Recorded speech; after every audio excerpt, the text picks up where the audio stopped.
This is OTB Sports Radio. And you're very welcome along this morning to OTB AM. It's Ger and Eoin here with you until 9:30. Owen is here too. How are you? I'm well. How are you keeping? What's going on, Owen? Not much. We've just woken up to massive controversy in the off-the-ball offices this morning, which I hadn't known about. We'll get to that in a moment. What's going on with you? Well, I mean, I want to talk about nothing but the controversy, but we'll get to that in a moment, as we said. Hashtag OTB AM if you want to get involved. And you could maybe check out some of the polls that we've been doing over the last 24 hours or so. It appears to me as if there's been a bit of tampering going on. But it's not tampering, it's political manipulation of a poll. There was a draw last night. A draw in a Twitter poll. Hundreds and hundreds and hundreds of people. I've never seen that, actually. I mean, no, not with more than 4 votes. Yeah, and I think that there was a tie-break poll that's supposed to happen, which didn't happen on different social media platforms. So, all in all, controversy reigns this morning. The FAI are finally happy that they're out of the headlines and off the ball, have shoved themselves in front of the cameras. A press conference to be called later on. You were saying that they're off the front pages essentially, but actually they're still on the front pages today. They will never leave the front pages. We'll get back to our own controversy in a minute, but there's been an idea put forward to split the FAI, and so the FAI would continue as it is, looking after the senior international team and all the elite teams, men's and women's international teams, but that grassroots football would be funded by a separate organisation, and that organisation will be looking for 10 million a year from the government. That's the story. Aidan Reardon and Brendan Howland, I think, are two of the politicians putting their weight behind this particular ideal. And it is, I guess, something that makes a bit of sense. You want to lessen the impact that the FAI will have on the grassroots, and this is one way of doing it. I think this is the plan that Brian Kerr was talking about when he was on Virgin Media Sport the other night, that he said that members of the FAI staff had actually come forward with, and they'd spoken to him about it, and he was very impressed by it. So this is obviously the people at the coalface who have lived and breathed this on a day-to-day basis and have analysed exactly what's wrong and how it might be fixed, and they've come forward with a solution, which is exactly what you want in a scenario like this, as opposed to, I know it's important that we get independent non-executive directors on the board, right? Mm-hmm. But that is not this silver bullet, this magic pill that's going to fix the FAI. 4 people sitting on the board is not going to fix the FAI on a day-to-day basis. 4 volunteers who sit on the board are not going to fix the entire organisation of the FAI. If the staff are coming forward and saying, look, this is exactly how this should be run, this is how much money we need to do it properly, like you would think that we have to look at this properly, and it has to get some proper analysis from the Department of Sport and from the Minister in particular. What is the actual fix here, or the method of the fix here?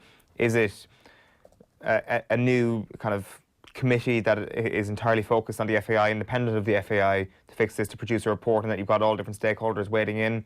Like, who is the person, or who are the people who will lead up this reform, is the question I want to have answered. Like, that is a vital decision. Everybody knows that that's going to be an important moment.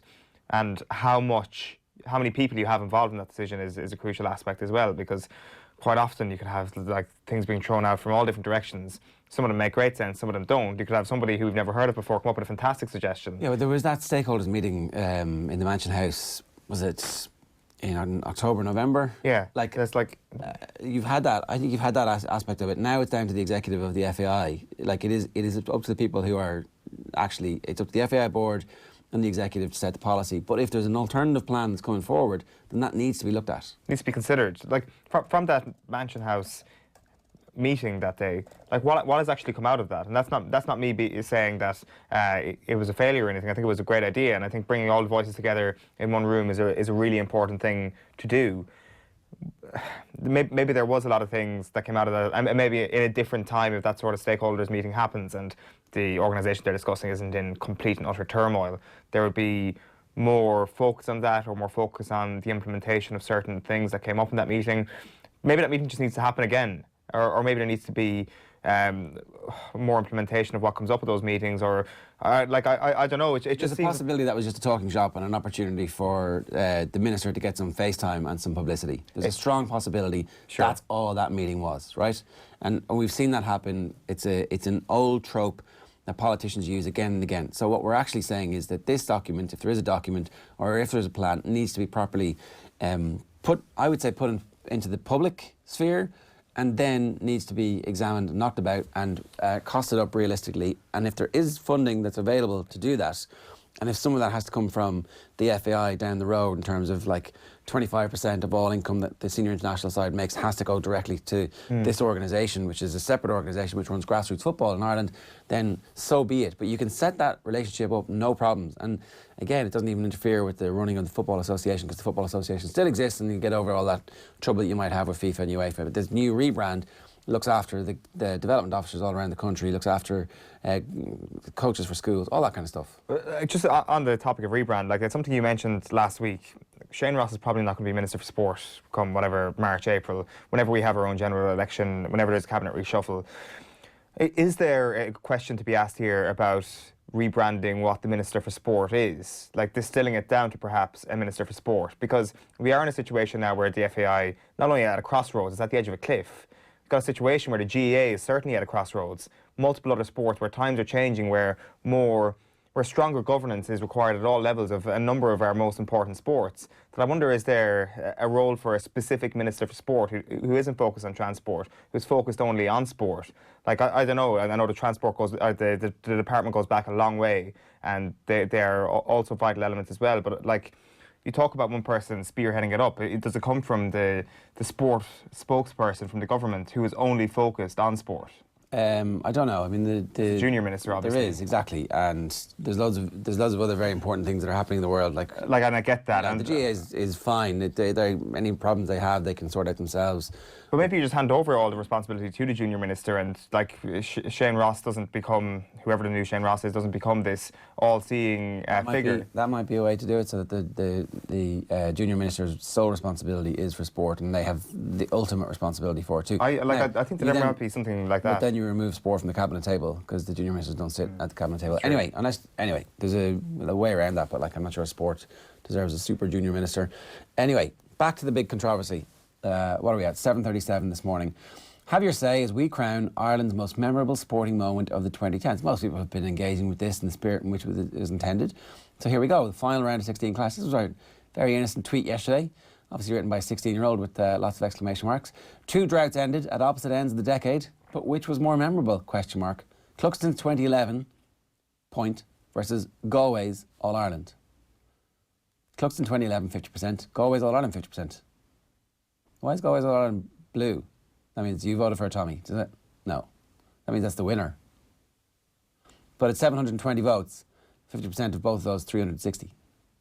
That was the final result. Now, normally we would have tiebreaker on Insta, but we didn't, for whatever reason, yesterday. Tommy shifting uneasily on his seat. So instead, we left in the capable hands of our evening show. Now, Damien Delaney was in the studio watching the Champions League alongside Johnny Ward. Where's he from? Those of you who know Johnny Ward know that he's from Galway. Are Galway in the poll? I think they might have been. Are they 50% of the poll? I think they might just have been. Are they in need of a casting vote? Let's have a look at what happened.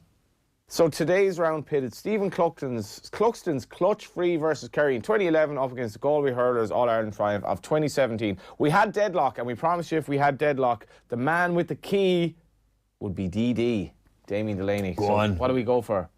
I went for Galway. Damien was correct. Yes. And now, I think you made the right call, basically. I think it is. I genuinely, I know. I mean, listen, I know I risk upsetting all the Dublin fans out there, and I do. Nah. You know, I do respect. Well, yeah, look, I respect what Dublin have done. They're 5 in a row and everything, but I do still believe that meant more to the Galway fans. Let's go to ads. I think it meant more to the Galway fans. That's not the rules. It's which is the most memorable. There was no analysis of that specific moment. Before you tell everybody what we're going to do, we should point out that Dean Rock got beaten. By... I can't even remember. 2010, the tip. Yeah, Patrick. fair enough. Fair enough. So there is no Dublin representative, having done 5 in a row. There's no Dublin representative in the quarterfinals. Maybe Galway people out there would be very unhappy that we're going to put this back to a tiebreak. I personally think that we should just carry on and let Damien Delaney have the casting vote. I mean, did Damien Delaney have the casting vote, or did Johnny Ward put him out to it? See, that's what it sounds like. And I would be sickened to think that there would be any bias in this studio at any point around any sport. But I think we're going to put up an Instagram poll. Make sure to follow us at Off The Ball. Go onto our Instagram story. Put it up for about an hour. And then... So at 7:40, by 9 o'clock we'll have a winner, right? We're going to run this until 5 to 9. And you can be the Damien Delaney out there. We trust your opinion. a little bit more than the Johnny Ward seed in the head of Damien Delaney. A lot of people calling Damien Delaney a prick on Twitter last time because he did this. You can say what you like about someone's football team, but you can't go against the Dublin football fans. Here's the thing, like I still maintain that, like, maybe Galway will win on Maybe they the will, Cup. and if they do, fair enough. Like, I'm surprised that it was a draw on Twitter, to be honest. I thought it would be a non-contest. A landslide for Dublin. Yeah. We should say that's not why we're doing this. No, Tommy basically is the Donegal, the Vigilator. Yeah, well, I can't make that joke now, so I'll move on. All right, here's what's coming up on the show this morning. It's 7:41. We have a very busy and varied show for you. We're looking at David Moller joined us around about 8:20 this morning, talking Champions League from 8:05 in the FAI. Sports page is coming your way in about 2 seconds. Sports news at 8:35. Daniel Flynn popped into the studio to us yesterday. Going to talk to him around about 8:45. Francisco Elson is an former NBA champion, San Antonio Spurs. Two-time winner with San Antonio Spurs. One-time winner with San Antonio Spurs. Shane Sweetenham is one of our best eventing riders and one of our best show jumpers, rather, who is part of the Irish crew that is hopeful. So he's one of the hopefuls of the Irish crew who are definitely going to the Olympic Games in Tokyo. We're going to play a bit of his interview around about 9:25 this morning. You can tweet us with the hashtag OTB AM. It is time for the papers. OTB AM. Front page of the Irish Independent this morning has that story. It's a picture of Niall Quinn on it. Plan to split FAI and bid for 10 million funding. Dan McDonnell has the story, and there's analysis on this inside the paper as well this morning. Flynn insists it's not feasible for the GAA to go semi-pro. Kildare football star Daniel Flynn is not a fan of Intercounty GAA heading in the direction of semi-professionalism, despite more and more players opting out at different stages due to its increasing demands. Obviously, he took a year out himself. Limerick woe as debt crisis spells end for troubled club. Shamrock Rovers B team in line for place in First Division after failure to resolve issues. So the league not in a great state at the moment in the lower reaches with Limerick FC essentially facing extinction, and both the band blow to Munster hopes. Munster will be without their Springbok back row Arno Botha for their trip to Saracens after he was hit with a 3-match ban yesterday. The Irish Times sports section leads with news from the Allianz Arena last night. Classic Bayern put the brakes on Mourinho's momentum. There's Kingsley Coman opening the scoring last night. Big news, no Troy Parrott. No Troy Parrott, didn't get a game. No. Subs were, like, he used all 3 subs last night, but I mean, it was a strong Spurs. He looked at the list of the players who've been left at home, and still they managed to put out a fairly strong team. A much better performance, obviously, from Spurs last night than in the 7-2 hammering. So Parrott will have to wait. He's got a bit of time to still become the youngest ever Irishman to play in the Champions League. I think once he makes his debut in the next couple of years, I think he should be okay. Jesus' hat-trick sees City ease past Zagreb. Bit of a damp squib there from Manchester City's perspective, but Gabriel Jesus bagging a hat-trick. That FAI news as well, under pressure to act as Limerick FC, set to be wound up. Elsewhere in the Irish Times, Freddie Lumberg's been speaking ahead of tonight's game in the Europa League. My job is to go from day to day. Interim Arsenal manager won't be drawn on speculation linking Ancelotti to the job. And Johnny Waterson has done an analysis of Irish swimming. Ryan and McSharry in vanguard of Irish swimming revolution. It hasn't been a bad 12 months for the two of them in particular. And decision to rest players key to form, says Solskjaer. The Guardian back page. That is a special one. Continuous stars for Bayern, but Spurs far from embarrassed. And time out while I'm taking a break to prolong my test career. This is Moeen Ali saying that he's taking a bit of time off ultimately to make his test career last longer. The headline on the back of the Irish Daily Star is Split hits the fan. FAI could divide into 2, says Mark McCadden. This is the government consideration we were speaking about earlier on, that the state would provide €10 million in funding to football activities outside of the international team. As a Dubs boss undecided, says Carl O'Kane. So Dublin GA are meeting tonight for their annual convention. Unclear whether or not there will be a successor appointed. Unlikely is what O'Kane is saying here. So following a week of intense speculation, with betting suspended on Tommy Conroy at one point, Dessie Farrell is still believed to be the front runner. Interesting line at the bottom of the story here as well. Gavin's right-hand man, Declan Darcy, has also been mentioned, but sources have indicated that he is committed to underage and club duties. So if Declan Darcy is out of the running, you would imagine that Dessie Farrell has an outstanding chance of being Dublin football manager in a matter of a couple of days. If Declan Darcy is still in the running, you'd imagine that Dessie Farrell has a battle on his hands. And I know Conroy's been mentioned here. it does seem that he is certainly the third choice, or certainly third in the running. I don't want to say third choice, but third in the running of likely Dublin successor. Now, obviously, there's information here that perhaps Darcy isn't interested, but if you're assuming that he might be interested, he's obviously an outstanding candidate. Is there potentially a possibility of a bit of tension between the idea of Declan Darcy managing Dublin and the fact that some people in Dublin might think that he's not a dub at all, even though he really is. He just played for Leitrim, really. Like it's a ridiculous notion to even think that, and also He's totally dope. because of the fact that. Well, I guess his most iconic moment as a player is obviously hoisting the what is the Connacht trophy? Tom Markham, is it? Above his shoulders, 94.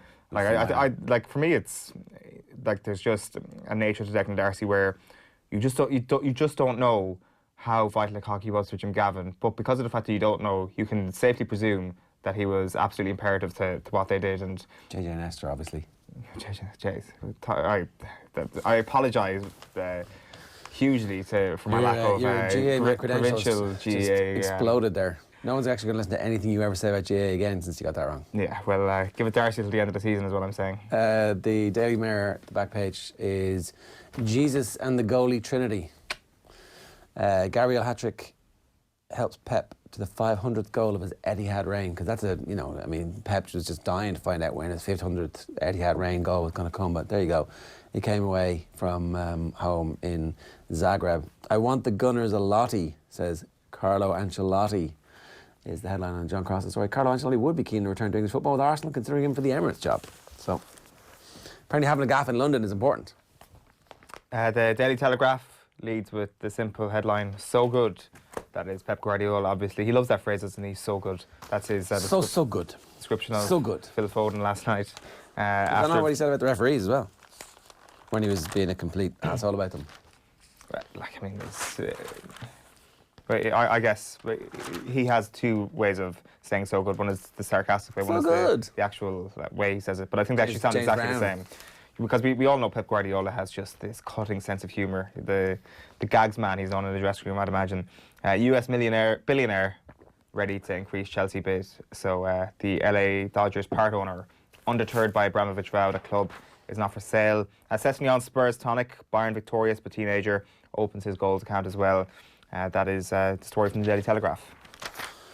The Daily Mail, back page, into the abyss. FAI blamed as Limerick face extinction. As the Philip Quinn story. Limerick's 82-year membership of the League of Ireland appears to be at an end after a backdrop of crippling debts and claims by owner Pat O'Sullivan of FAI indifference towards his club's plight.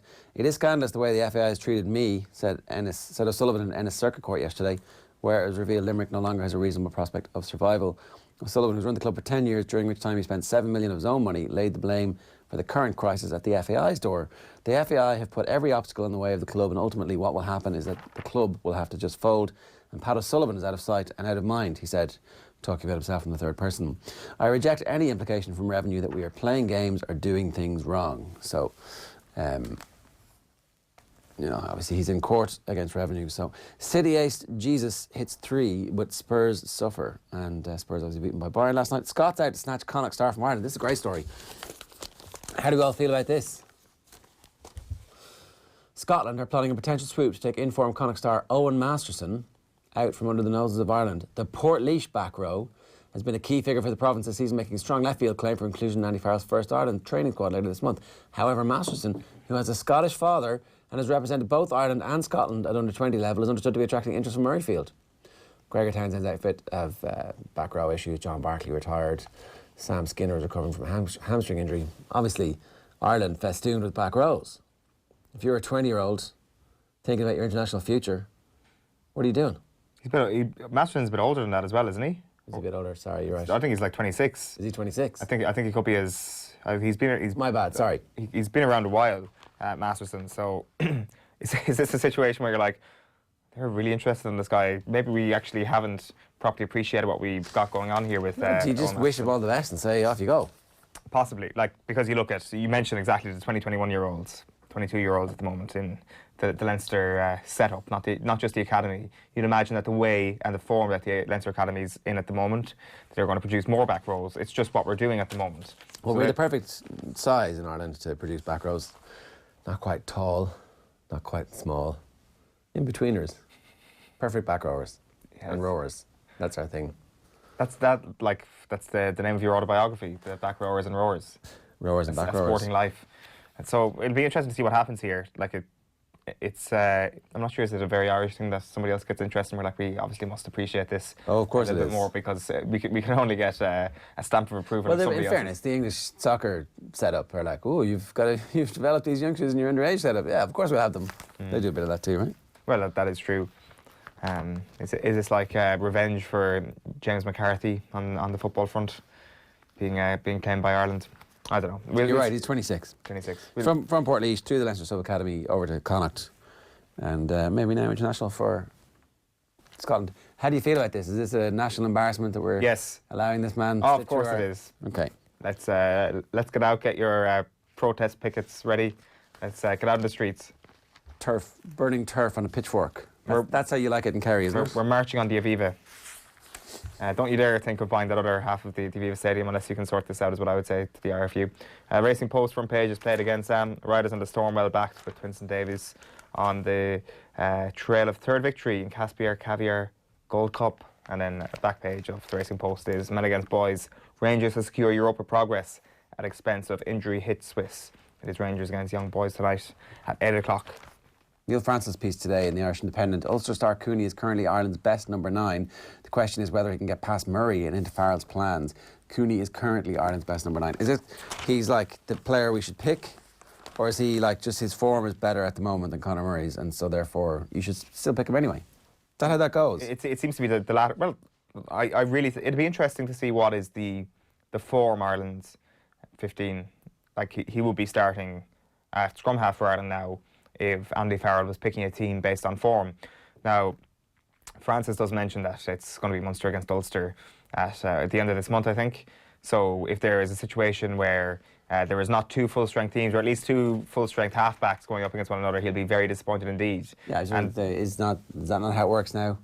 Buy these tickets for these indie pros, but we're not giving you the best players. Because especially the Ulster game is a matter of days after the Leinster game. I apologise again if I'm wrong, but I think it's Stephen's Day that's Leinster against Munster, and then I think that could be the 29th. So those 2 things happen very quickly, and one of those games at least the province tends to go half strength. So I wouldn't be surprised if Conor Murray doesn't actually appear against them. Do you think we're going half strength this year as well, like the player management thing, which obviously left everybody in such great form for the start of the Six Nations last year when we got absolutely annihilated by England? Worked very well. But it's true, but then it was half strength the previous year as well when Dan Levy gets his first chance in a Leinster jersey. Not his first chance, but it's the first time when he's kind of put up against the best in the country, wins a Man of the Match award, I remember, against Munster in a festive fixture in 2017. And then, of course, 2018 happens for Danny Levy, and he's the best thing that we found in the back row that year. So, like, it works both ways. We're not just throwing the baby out with the bathwater because of one bad year, I'd imagine. Apparently we're not. Haven't even looked at how well the baby is doing in the bathwater, though. You know, we've asked the baby what, and we're trying to interpret the Googles. Like, oh, girl. Oh, can you understand, baby? It's difficult. Limerick manager Tommy Barrett was on last night's Off the Ball talking about what went wrong at the club. Have a look at this. I'd worry about the 16, 17, 18-year-olds in particular. Might be lost again. Yeah, they might be lost again. And are you on the lookout for another job in management now, or? Yeah, rule nothing out, Johnny. You know, as I said, yeah, you're addicted to it. You love it. I love the game. But like any other manager in this league, I think we're passionate about it. And as I said, a lot of lads in the FAI, there's a lot of great lads working there as well that are passionate about developing football in this country. And I think not me in particular, but a lot of those lads, need to get together and their voices need to be heard and see where we're going with this league, because I love the league. I've been involved in it, nearly 20 years now, and it's heartbreaking. It is, and the last few weeks have been tough because with everything that has gone on in the FAI, and particularly the last week or two, it's disappointing. But look, there's worse things happening in the world, so we just need to bang our heads together now and get the egos out of the room, and just look at what's it about. First and foremost, it's about the players, and secondly, for me, it's about entertainment. And then after, if you get the players right and you grow a positive league where it's a good, attractive style of football, when the infrastructure is right, but you have to get that infrastructure right first before you can play that attractive football. The Irish Sun this morning, their back page headline is Italian Job. It's a mini Carlo battle. Did you watch the Italian Job ever? Well, we got a mini car. There you go. Like, that's the most patronising thing you've ever said to me. Well, I mean, what was it during the week? You Freddie, sorry, at my hamster, you'd never But heard like, of. come on, there's a bit of a difference here between a no-name, a kind of a very low-profile British celebrity eating a rodent and the Italian Job, which has been remade in my generation. Let's not forget. Literally the most famous newspaper headline of all time. It's Bayern Sessegnon. Bayern Munich 3, Tottenham 1. Sessegnon scored last night. It's 500 smiles and 500 more. Get the reference there. Sorry, I was not concentrating on that. 500 smiles and 500 more. It rings a bell. Come on, tell us. No. Like, do you want me to just Google it?